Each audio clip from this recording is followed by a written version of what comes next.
Greetings. My name is Tiara Asia Knox, and I am the founder of Ancestral Alchemy Academy, a decolonial forest freedom school in occupied Ohlone territory, also known as Huchin, also known as Oakland, California.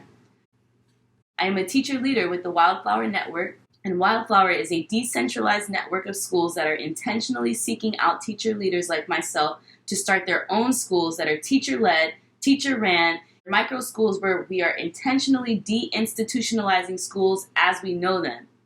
In fall 2019, I had the pleasure of meeting Wildflower teachers from all over the nation, and I interviewed many about their unique stories to get a better sense about my startup journey on deck.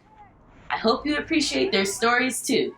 Up first, we have Connie Green, founder of Lotus Montessori Academy, who speaks to the support systems she had along her startup journey, as well as how she found her voice in advocacy of anti-bias, anti-racist action.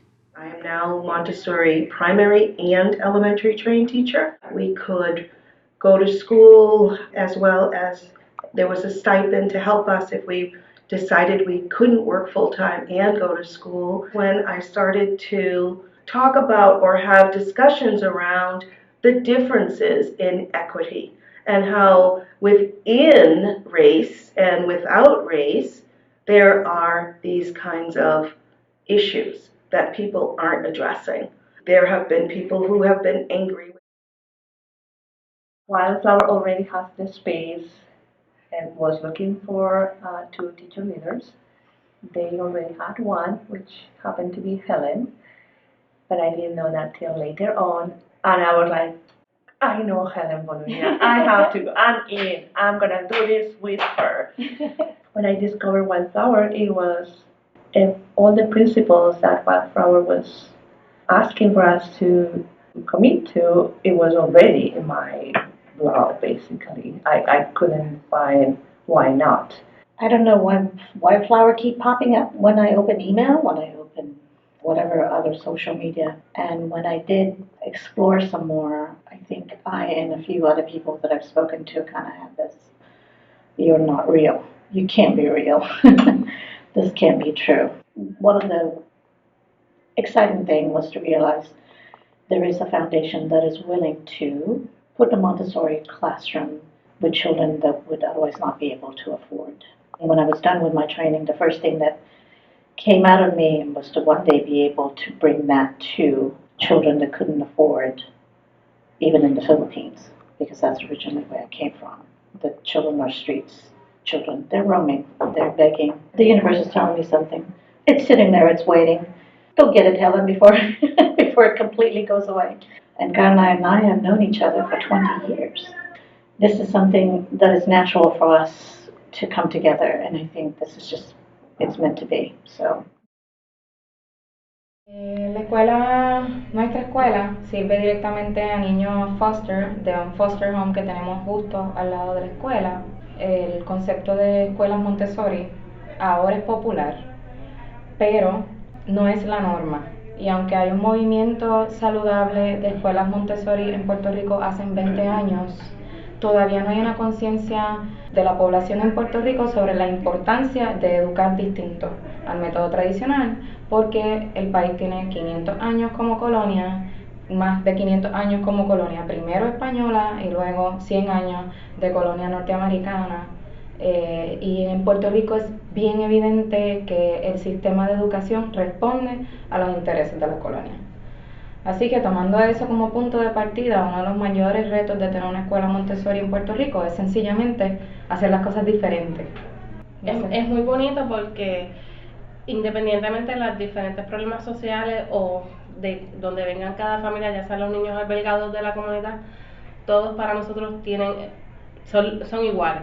O sea, es el mismo trato, vamos todos alineados a alcanzar lo mejor para ellos, respetando sus procesos, respetando la manera en que ellos van a tener su aprendizaje y lo más importante, llevándolos a los valores. Lo más emocionante de ser maestra es pertenecer a la primera escuela pública de metodología Montessori en Puerto Rico. Gracias a Wildflowers podemos tenerla y darle la posibilidad a jóvenes de un sector pobre de Puerto Rico que tuvieran la justicia de estudiar en esta metodología que en Puerto Rico es para niños de clase alta. Lo más que me gusta de ser maestra Montessori es darle la oportunidad a los jóvenes de tener la conexión con la naturaleza, la agricultura, que puedan apreciar el arte y darle herramientas de vida, que ellos puedan aprender cosas que van a utilizar en su vida diaria. ¿Y por qué Montessori? Porque luego de estar 12 años en la corriente regular, me sentía como un poco frustrado por eso mismo, porque era muy tradicional, era siempre lo mismo, a pesar de que pues, soy maestro de arte. Llega la oportunidad de estudiar, ¿verdad? De formarme bajo la filosofía y ahí tuve la oportunidad de crear mi currículo, de integrar con otras materias y ahora en Girasol, pues, no sé, es una super oportunidad de que los niños tengan esa oportunidad de crear. Porque quiero la libertad, no para Puerto Rico, quiero la libertad de cada niño. Y creo que la filosofía y método Montessori es el camino para lograr ser libres. Y quiero que Montessori sea posible para todos, no solamente para los ricos en Puerto Rico. Se necesitan más personas preparadas para poder entender el desarrollo de los niños y asistir a los niños para que puedan alcanzar su máximo potencial, cualquiera que sea ese máximo potencial. You have full autonomy of what the project can look like, which in and of itself is scary, but also the most exciting piece. Not only have a big decision-making part in what the building is going to look like, what the budget is going to look like, what parts of the building we want to recreate, who we feel really need to be the biggest part of the process. All of those things for me feel like what it really means to live into the teacher autonomy principle. When I learned about the Wildflower Foundation, I saw that, you know what, I'm not the only one that sees that in order to be the best teacher that you can, you can really merge this administrative role and this teacher role. Being active in the process every step of the way requires funding. Asking people for funding for something that they've never seen is challenging. Teacher autonomy, this merging of this teacher leadership and administrative role, America hasn't really seen. That part is challenging. But this work is not possible if we are not the ones that are influencing every step of the way. From the jump, we've been reimagining the principles to fit a localized context. For us, as a community restoration project, it is actually a restorative project for me to think about what's currently not being centered in our community. What's missing is the children piece. Hopefully with this space is filling that in, is centering that children piece. I see this as a freedom project, and I also see this as creating something very sustainable. Mario reached out to me about connecting with Auda and connecting with Wildflower and just like presenting, the work that Auda and Mario were doing. When Mario makes that call, it's for the community. I was even more driven by the fact that this was going to be a Montessori school. What would education look like if it truly was a liberatory practice?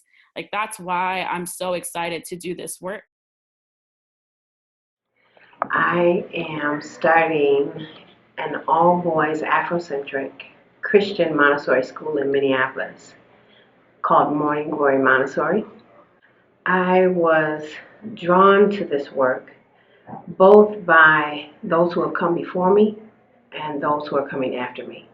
My mother was an early childhood educator, and so I am standing on my mother's back and picking up the baton where she left off in this work. She has been gone from this earth for about 25 years now. And she left here in a tragic way.